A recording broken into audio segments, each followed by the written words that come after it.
Ang taray ng Netflix. May pa-Christmas Station ID sila, hindi mo kaya. So nakita ko tong behind the scenes video nila and sobrang nakaka-excite kasi may 3 upcoming Filipino movies and series sila na ipapalabas. Watching the station ID itself, alam mo yun, feel mo na talaga yung Christmas and at the same time nakaka-excite, lalo na if napapanood nyo or fan kayo na mga actors and actress na to. And watching the BTS video naman, it's nice to see them all together. Kung paano sila nag-i-interact sa isa't isa, ganyan. It made me feel nostalgic as someone who watches Christmas Station ID nung bata pa. Kung hindi ka pa siya napapanood, watch it on Netflix PH TikTok page. So yung una is Keys to the Heart, starring Zanjo Marudo, Elijah Canlas, and Miss Dolly De Leon. So October 4 na siya ipapalabas and ang story is, si Zanjo, he's a boxer na was alone for so many years.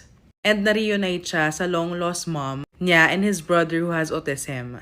Pangalawa, ang Can't Buy Me Love ng Don Bell. My gosh, sobrang fan ako ng love team na to. Ito naman, sa October 13 ipapalabas. Ang story, si Donnie, online seller siya na maraming work. Tapos si Belle, she comes from a wealthy Chinese family. Yung pangatlo naman, si Papa P! With Alessandra De Rossi and Samuel B. Ang sa kanila naman is replacing Chef Chico. O diba, exciting, pasabog. Kaya subaybayan na natin sa Netflix.